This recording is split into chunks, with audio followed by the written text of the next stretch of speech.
नमस्कार दोस्तों, स्वागत है मेरे इस वीडियो लेक्चर में। दोस्तों, हम एंशिएंट हिस्ट्री के टॉपिकों को कवर कर रहे हैं। इसके पहले की वीडियो में हमने आपको गुप्त साम्राज्य के विषय में बताया था, उनके शासकों को हमने कवर किया। उसके बाद गुप्त साम्राज्य के प्रशासन को कवर किया। अब उसी क्रम में हम एंशिएंट हिस्ट्री के एक नए टॉपिक को कवर करने वाले हैं आज की इस वीडियो के माध्यम से, जो है पुष्यभूति वंश या वर्धन वंश। ठीक है, तो इस वीडियो को स्टार्ट करने से पहले हम आपको इसके स्रोत के बारे में बता देते हैं कि पुष्यभूति वंश या वर्धन वंश की जानकारी हमें कहाँ से प्राप्त होती है, उसके क्या स्रोत हैं। ठीक है, तो पहला जगह स्रोत लिखा है, आप देख पा रहे होंगे, बाणभट्ट के हर्षचरित एवं कादम्बरी से। तो बाणभट्ट, जैसे कि आप इनका नाम सुने ही होंगे, क्योंकि ये हर्षवर्धन के दरबारी कवि थे। अभी इसकी चर्चा हम आगे करेंगे। तो इन्होंने हर्ष के ऊपर या उनके चरित्र पर एक किताब लिखा है, जिसमें उन्होंने हर्षवर्धन के बारे में, उसके साथ साथ उनके साम्राज्य के विषय में वर्णन किया है। तो इनकी पुस्तक का नाम है हर्षचरित। उसके साथ साथ एक और पुस्तक इन्होंने लिखी जिसका नाम है कादम्बरी। तो हर्षचरित और कादम्बरी नाम की पुस्तकों से हमें पुष्यभूति वंश या वर्धन वंश की जानकारी प्राप्त होती है। ठीक है, सेकंड है चीनी तीर्थयात्री ह्वेनसांग की सीयू की, अर्थात इन्हीं के शासनकाल में, यानी कि हर्षवर्धन के शासनकाल में एक चीनी यात्री जिनका नाम ह्वेनसांग था, वो भारत आते हैं और उन्होंने जो भारत के बारे में देखा, अनुभव किया और हर्ष के साम्राज्य को देखा, उसका अनुभव किया, उसके बारे में उन्होंने अपनी एक पुस्तक जिसका नाम है सीयूकी में उसका वर्णन किया है। ठीक है, तो चीनी तीर्थयात्री ह्वेनसांग की पुस्तक सीयूकी से भी जानकारी प्राप्त होती है। तीसरा है कल्हड़ की राजतरंगिणी। तो कल्हड़ की राजतरंगिणी बेसिकली कश्मीर के इतिहास पर आधारित है, परंतु इसी पुस्तक में वर्धन वंश की भी जानकारी दी गई है। तो कल्हड़ की राजतरंगिणी पुस्तक से भी हमें वर्धन वंश की जानकारी प्राप्त होती है। चौथा हम देखते हैं पुलकेशिन द्वितीय। पुलकेशिन द्वितीय, जैसे कि आप जानते होंगे कि ये चालुक्य यानी कि वातापी, जो उसकी राजधानी थी और आधुनिक नाम उसका बादामी है, वहाँ के शासक थे पुलकेशिन द्वितीय। उनका एक अभिलेख है जिसका नाम है अहेल अभिलेख, वहाँ से भी वर्धन वंश की जानकारी प्राप्त होती है। ठीक, तो अभी इसकी हम चर्चा करेंगे, क्योंकि पुलकेशिन द्वितीय से हर्षवर्धन का युद्ध भी होता है, तो उसकी चर्चा हम आगे करेंगे। तो फिलहाल आप जानते रहिए कि इसके कुछ स्रोत हैं, जो कि बाणभट्ट की हर्षचरित कादम्बरी है, चीनी तीर्थयात्री के ह्वेनसांग की पुस्तक है, कल्हड़ की राजतरंगिणी है और पुलकेशिन द्वितीय का अहेल अभिलेख है। ठीक, तो आई होप आपको ये समझ में आया होगा। चलिए हम वर्धन वंश की के बारे में आपको बताने से पहले इसका परिचय बता देते हैं कि इसका उदय कैसे हुआ। तो परिचय में लिखा है कि गुप्तों के पतन एवं हुणों के आक्रमण के बीच कई छोटे छोटे राजवंशों का उदय हुआ। उनमें सबसे प्रमुख पश्चिम भाग में वर्धन वंश रहा। यानी कि जैसे जैसे गुप्तों का पतन हो रहा था, उसी समय एक मध्य एशिया की जनजाति थी, होड़ नाम की, उनका आक्रमण होता है भारत पर, और उन्हीं के बीच भारत में कई छोटे छोटे राजवंशों का उदय होता है। उन्हीं राजवंशों में पश्चिम के भाग में, यानी कि हरियाणा के भाग में एक वंश का उदय होता है जिसका नाम है वर्धन वंश। ठीक, या इसे पुष्यभूति वंश भी कहते हैं। तो ये 6ठी शताब्दी की बात है, तो आप इसे ध्यान में रखिएगा। ठीक है, अब इन्हीं वर्धन वंश के बारे में हम आपको कुछ बताते हैं कि इनके जो प्रमुख शासक हुए वो कौन कौन से शासक थे और इनके संस्थापक कौन थे। ठीक, तो संस्थापक थे पुष्यभूति। तो इन्होंने पुष्यभूति वंश की स्थापना की थी अपने नाम से ही। उसके बाद इन्होंने अपनी राजधानी थानेश्वर बनाई थी, जो कि हरियाणा प्रांत में स्थित है। ठीक है, और इसके जो प्रमुख शासक हुए वो प्रभाकर वर्धन हुए। यानी कि पुष्यभूति वंश या वर्धन वंश के संस्थापक पुष्यभूति थे, परंतु जो प्रमुख शासक हुए जिन्होंने उसका विस्तार किया वो प्रभाकर वर्धन थे।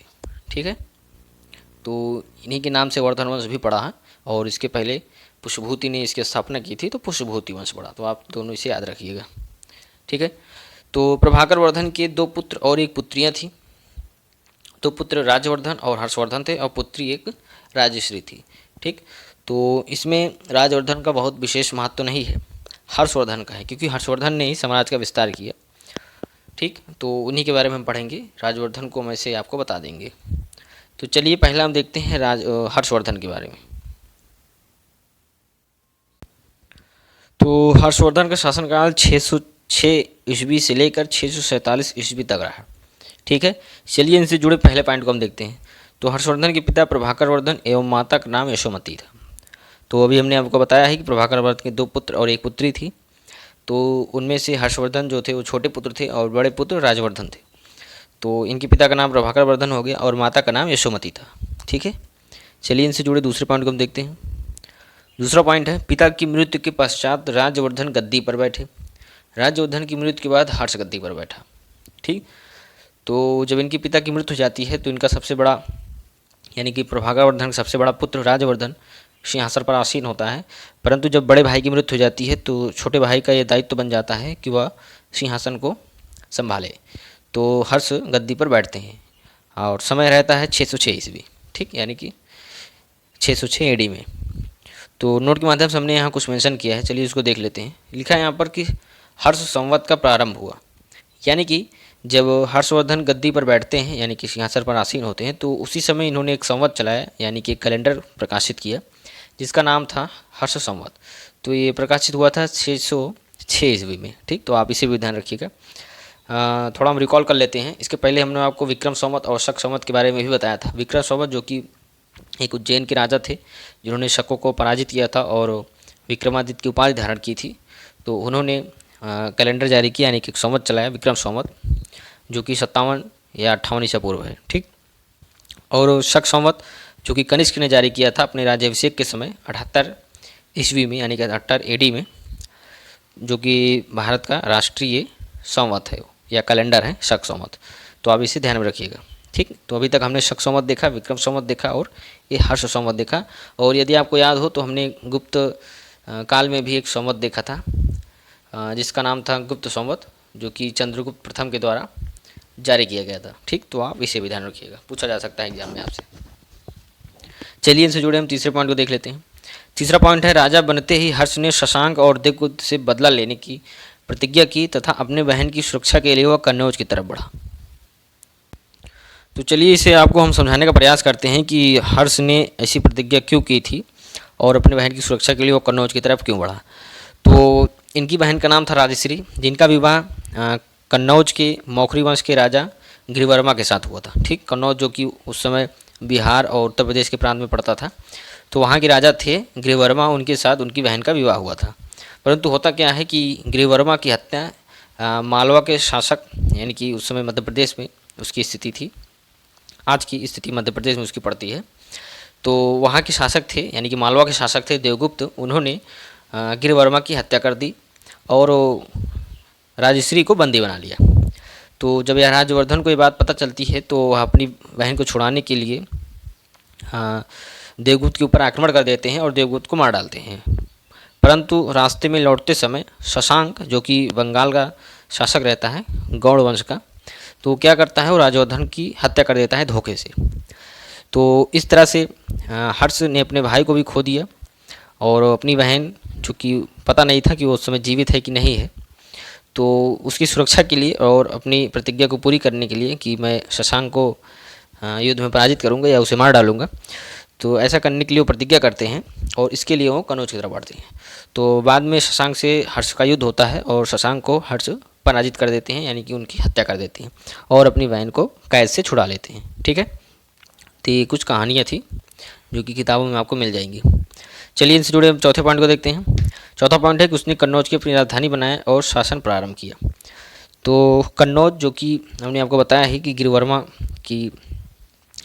यहाँ पर शासन करते थे, परंतु जब उनकी मृत्यु हो जाती है तो वह स्थान स्वतंत्र हो जाता है। तो हर्ष ने उसको अपनी राजधानी के रूप में बनाकर वहाँ पर शासन किया।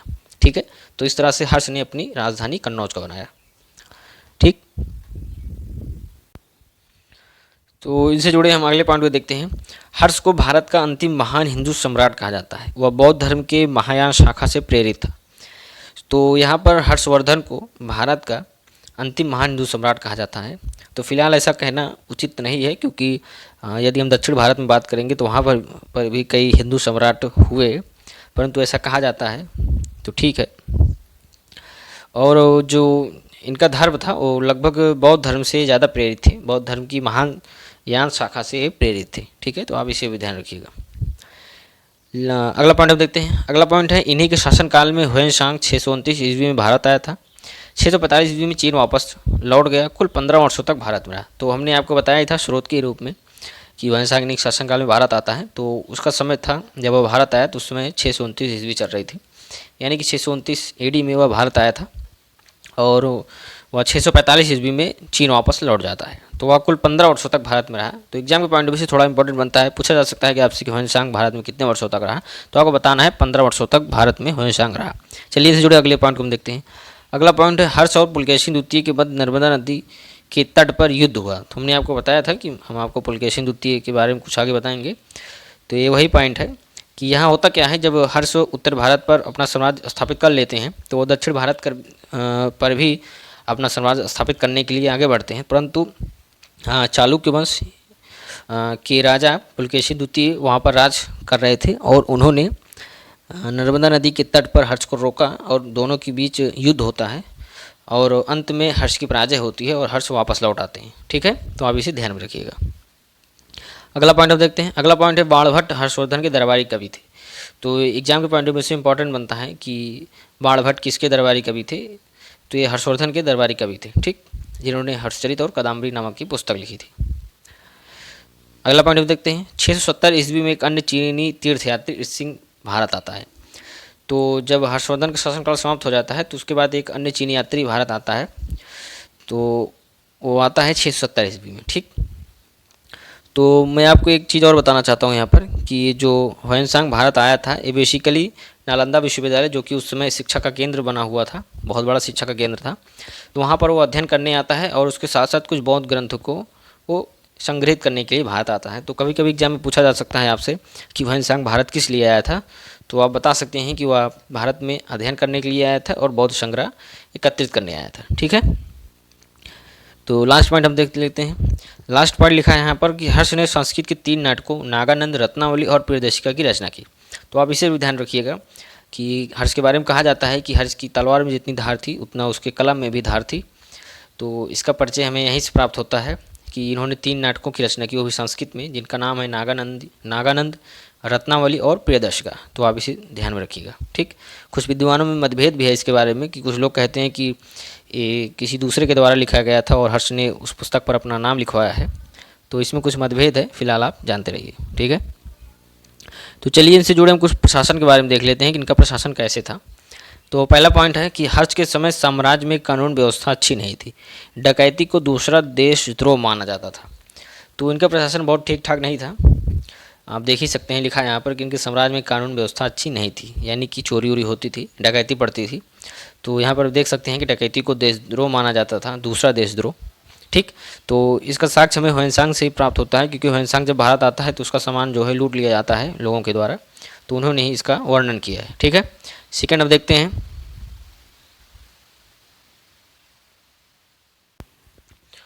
तो दोस्तों अभी जो हमने पहला पॉइंट आपको बताया इंपॉर्टेंट है, ये यूपीएससी प्री में क्वेश्चन पूछा गया था इससे कि हर्ष के समय या हर्षवर्धन के समय उनका प्रशासन कैसा था। तो उसमें ऑप्शन दिया गया था कानून व्यवस्था के बारे में कि कानून व्यवस्था अच्छी थी कि नहीं थी। तो आप इसे ध्यान में रखिएगा कि हर्षवर्धन के शासनकाल में कानून व्यवस्था अच्छी नहीं थी, ठीक। चोरी वगैरह ये सब काम हुआ करता था, ठीक है।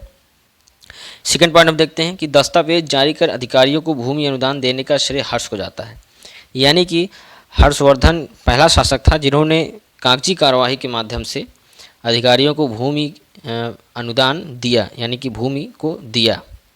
इसके पहले हमने देखा था कि सातवाहनों द्वारा भूमि देने की प्रथा शुरू की गई, तो वहाँ पर दस्तावेज जारी करके नहीं दिया जाता था, वैसे ही दे दिया जाता था। उसके बाद गुप्तों ने भी उस परंपरा को निभाया, परंतु जब हर्षवर्धन का शासनकाल आता है तो उन्होंने दस्तावेज जारी कर भूमि अनुदान दिया। तो आप इसे ध्यान में रखिएगा, ठीक है। नेक्स्ट पॉइंट देखते हैं। नेक्स्ट पॉइंट है नालंदा विश्वविद्यालय उस समय सबसे बड़ा शिक्षा का केंद्र था, यानी कि नालंदा विश्वविद्यालय जो कि वर्तमान स्थिति इसकी बिहार में है, तो उस समय यानी कि हर्षवर्धन के शासनकाल में शिक्षा का केंद्र बन चुका था और कई लोग यानी कि बाहरी लोग भी, विदेशी लोग भी यहाँ पर शिक्षा ग्रहण करने आते थे, ठीक है। तो इसका जीता जागता प्रमाण यही है कि ह्वेनसांग भी यहाँ पर शिक्षा ग्रहण करने ही आया था, ठीक। उसके बाद त्सिंग भी आता है 670 AD में। अगला पॉइंट देखते हैं। अगला पॉइंट है गुप्त साम्राज्य की तरह हर्ष का भी साम्राज्य विकेंद्रीकृत था, यानी कि जैसा कि हमने देखा था गुप्त साम्राज्य में कि साम्राज्य जो था विकेंद्रीकृत था, तो उसी तरह से हर्ष का भी साम्राज्य जो था वो विकेंद्रीकृत था। ठीक है, नेक्स्ट पॉइंट हम देखते हैं। नेक्स्ट पॉइंट है ह्वेन सांग ने शूद्रों को कृषक कहा है। अछूत लोग की दशा गुप्त साम्राज्य जैसी थी। यानी कि शूद्रों की स्थिति तो कुछ हद तक ठीक होती गई, तो इसलिए शूद्रों को आगे चलकर कृषक भी कहा गया, यानी कि खेती वगैरह भी करते थे वो। परंतु जो अछूत लोग थे उनकी दशा वैसी की वैसी बनी रही। जो गुप्त स्वराज में उनकी दशा जैसी थी वैसी दशा वर्धन वंश में भी अछूतों की रही। ठीक, यानी कि इनसे बचने का प्रयास किया जाता था और जहाँ भी निकलते थे तो वहाँ पर इनसे लोग कोई बातचीत नहीं करते थे और इनसे दूरी बनाते थे। ठीक, तो इनकी दशा वैसे ही रही। तो कुछ प्रशासन संबंधित पॉइंट थे जो कि इंपॉर्टेंट बनते हैं एग्जाम के पॉइंट ऑफ व्यू से, तो आप इसे ध्यान में रखिएगा। और ये वीडियो यदि आप 2-3 बार देख लेते हैं तो आपको लंबे समय तक याद रहेगा और एग्ज़ाम में आपसे इस चैप्टर से यानी कि इस टॉपिक से क्वेश्चन नहीं छूटेंगे। ठीक, तो हम मिलते हैं नेक्स्ट वीडियो में, जिसमें हम दक्षिण भारत के राजवंशों को कवर करेंगे, क्योंकि उत्तर भारत के राजवंश समाप्त होते हैं एंशिएंट हिस्ट्री में, यानी कि प्राचीन इतिहास में। इसके बाद दक्षिण भारत में भी कुछ राजवंशों का उदय होता है, तो उनके बारे में हम नेक्स्ट वीडियो में चर्चा करेंगे। ठीक, तो हमारे यूट्यूब चैनल के साथ आप बने रहिए और ज़्यादा से ज़्यादा इसको शेयर कीजिए, सब्सक्राइब कीजिए और हमसे जुड़े रहने के लिए बहुत बहुत धन्यवाद।